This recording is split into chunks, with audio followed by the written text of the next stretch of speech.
Türkmenistanyň Balkan vilayetinde Gurban bayramy günlerinde howadan dezinfeksiýa geçirildi. Koronawirusyň ýokdugyny öňe sürýän ýurtda soňky döwürde antiseptikler howadan uçurly sepilýär. Mardy keselhanalar hastalaryň köpelmegi sebäpli agyr şertlerde işleýärler. Vilayetde täze karantin zolaklary döredilýär. Lewapda hastahanalara barýanlaryň arasynda geçirilýän testler ençime adamda koronawirusyň bardygyny tasdikleýär. Aşgabatda bolsa COVID-19 alamatlary bolan köp adam öýlerinde bejer galmaly bolýar. Adatlyk radiosynyň Türkmenistandaky habarçylary 4-nji awgustda ýurtdan şeýle habar berýärler. Bayramçylygyň 3 gününde ululara hem çagalara öýlerinden çykmak gadagan edildi. Türkmenbaşy şäherinde uçarlardan dezinfeksiýa serişdeleri tepildi. Ular hlor däldigini aýtdylar, ýöne köpçülik özlerini erbet duýdy diýip habarçymyz Balkandaky ýagdaý barada habar berdi. Onuň sözlerine görä dezinfeksiýa üçin pul döwlet edaralarynyň işgärlerinden ýygnalypdyr. Döwlet işgärlerinden dezinfeksiýa üçin 100 manat ýygnadylar. Bu pul harbiýlardan, mekteplerde, çağlar baglarynda, hasahanalarda, klinikalarda, newet gaz kärhanalaryndə, energiýa we suw deshalarynda işgärlerden toplandy diýip habarçymyz aýtdy. Mundan başga da habarçymyzyň belleşi ýaly döwlet edaralarynyň işgärleri din jalyş günlerinde iş yerlerinde bolmaly boldy. Marda COVID-19 alamatlary bolan ýasaklaryň görülip eşidilmedik derejede köpelmegi sebäpli hasahanalar olaryň ählisine medisina kömegini berip bilmeýärler. Täze karantin zolaklary döredilýär. Mary şäherinde Oğuzhan köçesindäki keselhana ýokunç keseller hasahanasyna öwrildi. Beýleki keselhanalara hastalar indi sygmaýar. Keselleýänler gaty köp. Bu ýere ýagdaýy gaty agyr bolmadyk hastalar uğradylýar. Keselhanada häzir diňe lukmanlar hem şepagat oýalary işleýär. Beýleki işgärleri din jalysha uğratdylar. Şol sanda olara öz islegi boýunça töleksiz 10 günlük din jalysy çykmak barada arada ýazdyrdylar diýip Mardak habarçymyz 4-nji awgustda gurrun berdi. Adatlyň habarçylarynyň sözlerine görä bu sebäpde COVID-19 ýokaşan medisini işgärleriniň sany barhartýar, hususanda Mary etrafynda ýerleşýän Melhem şifahanasynda käbir lukmanlarda koronavirus test arkaly tasdiklanypdyr we olar bu ýerde karantina salanypdyr. Ýarawsyz lukmanlar bu saglyk edarasynda mundan 15 günläp işläpdir. Adatlyk radiosu şifahananyň özünden bu maglumatlary resmi taýdan tasdiklap bilmedi. Lebap vilayetiniň administrativ merkezi Türkmenabadda bir karantin çäreleriniň girdilmeginiň fonunda hastahanalara kabul edilýänleriň sany azaldy. Geçen hepde köp owurly keselhanada günde 50-den gowrak adam keselhana ýerleşdirilýärdi.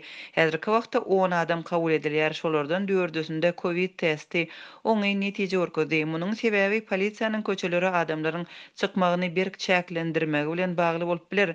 Ulaglaryň sany köçelerde azaldy. Etraplardan adamlar şähere barıp bilmeýärler.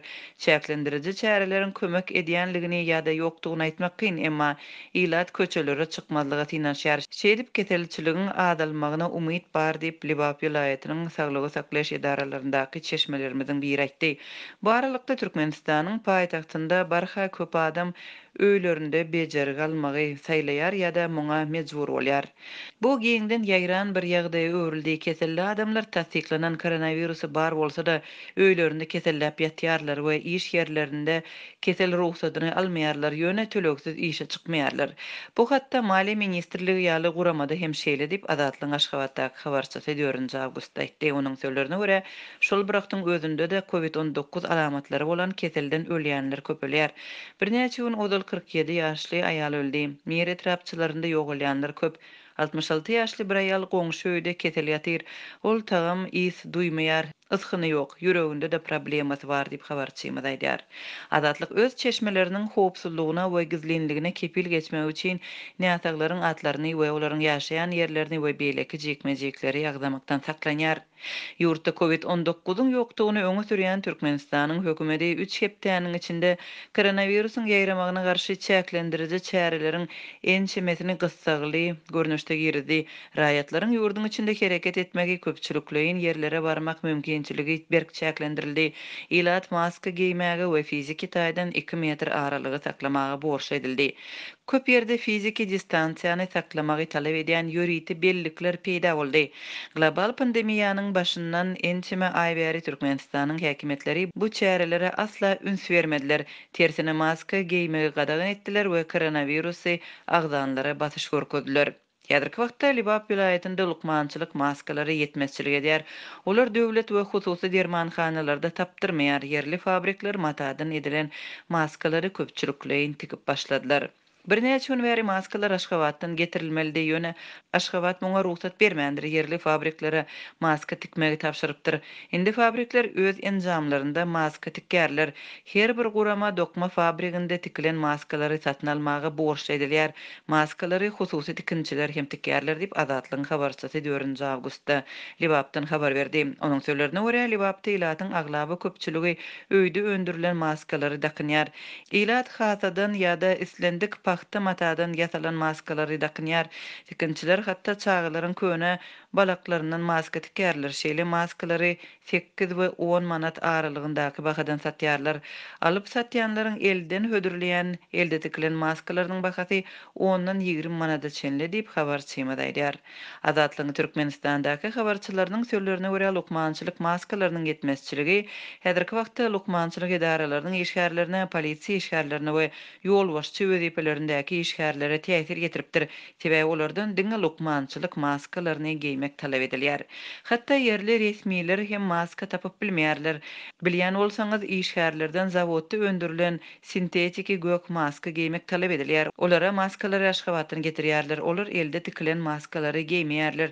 Indi maska gözlemek üçin ýol başçylar öz orunbasarlaryny baş saglyk bölüminiň dermanhanasyna ýa-da hastahanalaryň baş lukmanlarynyň ýanyna ýiberýärler ýa-da rezerwdäki maskalaryň berilmegini sorap keselhanalara jaň edýärler diýip vilayetdäki habarçylarymyzyň biri habar berdi we şu günler köçelerde reňki öçüp ýa-da könölüp giden lukmançylyk maskalarynda duran polisiýa işgärleriniň duş gelýänligini belledi. Ýakynda Türkmenistan bütün dünýä saglyk guramasyndan insan perwer kömegini aldy. Türkmenistanyň saglyk ministrliginiň haýyşy boýunça bahasy $500,000 gumanitar kömeginiň düzüminde ýurda gorak enjamlary şol sandy lukmançylyk işgärleri üçin niýetlenen maskalar gowuşdy.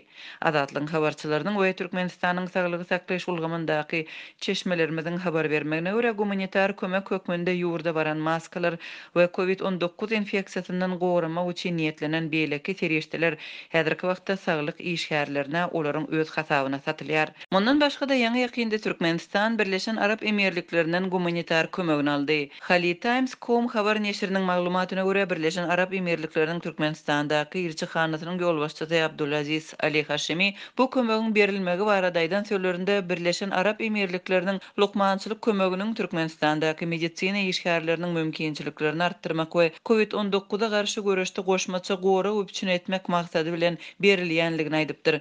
Türkmenistanyň döwlet habar beriş serişdeleri bu barada habar bermediler.